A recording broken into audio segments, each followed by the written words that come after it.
Halo Sobat Budaya, selamat datang di channelku Riza Aufsari. Dan jangan lupa untuk subscribe, nyalakan lonceng, dan like.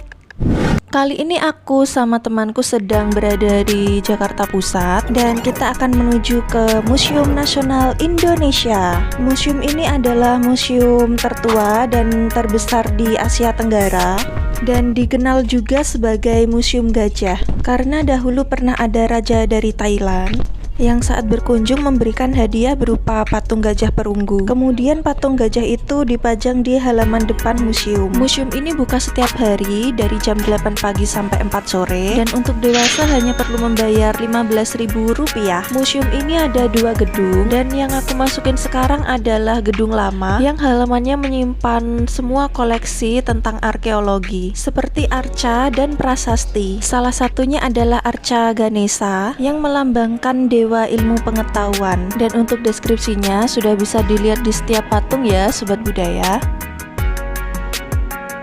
Nah, ini aku lagi melihat-lihat semua koleksi yang ada di indoor di gedung lama, dan beberapa koleksi di sini bagiannya sudah tidak utuh lagi. Selanjutnya ada arca raksasa, yaitu perwujudan dari Siwa sekaligus Buddha, namanya arca Bhairawa, menggambarkan dewa raksasa dalam aliran sinkretisme Tantrayana. Kemudian kita melihat koleksi yoni, yaitu objek sakral yang disebar dalam agama Hindu.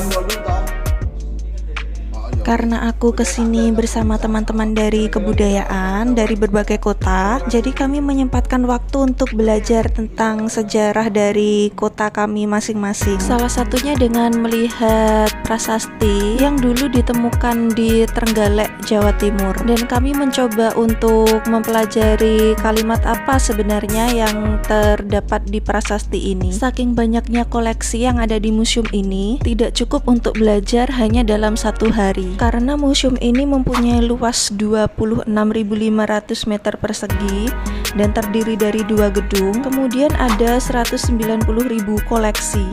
Berikutnya ada juga koleksi arca Narasima, yaitu manusia singa sebagai penjelmaan dari Dewa Wisnu. Kalau Sobat Budaya ingin berkunjung ke Museum Nasional Indonesia, aku sarankan untuk kesini dari pagi hari, karena untuk berkeliling dari satu ruangan ke ruangan lain itu butuh waktu yang sangat panjang. Dan kalau di pagi hari itu masih sepi teman-teman. Jenis koleksi yang ada di museum ini yaitu arkeologi, etnografi, geografi, keramik, numismatik dan heladrik, prasejarah, dan juga sejarah. Yang kita lihat ini adalah arca Kera yang diduga sebagai Raja Kera bernama Sugriwa yang membantu Rama untuk memerangi Rahwana dalam penyelamatan Dewi Sinta di cerita Ramayana.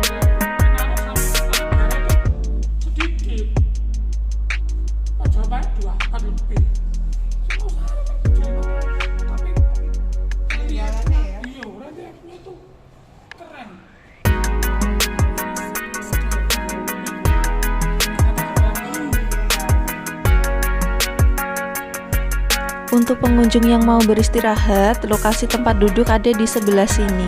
Untuk gedung barunya terdapat 4 lantai, dan untuk lantai 1 diisi koleksi tentang manusia dan lingkungan. Lantai 2 diisi dengan iptek dan ekonomi. Lantai 3 diisi organisasi sosial dan pola pemukiman, dan lantai 4 tentang emas dan keramik.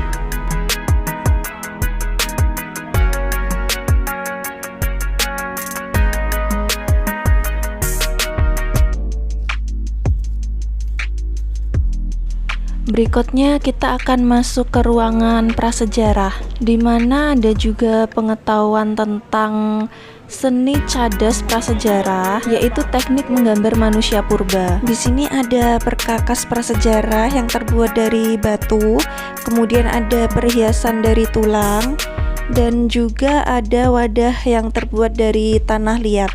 Dan inilah yang aku cari-cari, yaitu peninggalan batu prasejarah dari Pacitan, Jawa Timur. Di Pacitan juga ditemukan kerangka manusia purba, sehingga di sana dibangun Museum Nasional Prasejarah Songterus. Selanjutnya aku masuk ke ruangan yang menyimpan koleksi berbahan perunggu. Ternyata arca itu tidak hanya terbuat dari batu, tapi juga ada yang terbuat dari perunggu. Contohnya adalah arca Buddha di Pangkara atau Buddha Sempaga, dan ini adalah arca Buddha tertua di Indonesia dari abad kedua Masehi. Selain itu ada juga arca Siwa Mahadewa yang bertangan 4 dan ini koleksinya tanpa kepala. Berikutnya ada koleksi Genta, yaitu sebuah lonceng dari zaman hidup Buddha sekitar abad ke-7 Masehi sebagai sarana dalam mengiringi doa. Selanjutnya aku masuk ke ruangan yang menyimpan benda berbahan tanah liat atau biasa disebut dengan gerabah. Benda dari tanah liat juga bisa disebut dengan terakota. Terakota lebih identik dengan kerajinan tangan seperti patung ataupun topeng.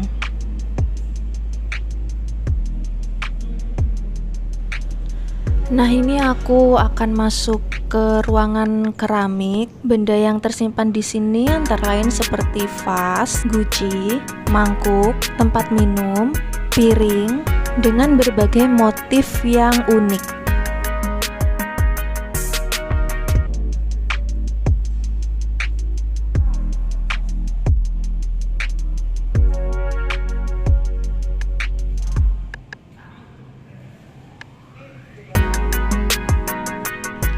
Berikutnya kita masuk ke ruangan tekstil. Koleksi ini masuk dalam kategori etnografi. Ruangan ini menyimpan koleksi berbagai macam jenis kain dan berbagai bentuk baju dari beberapa daerah di seluruh Indonesia. Di sini juga ada peta yang menjelaskan tentang persebaran kain di seluruh Nusantara.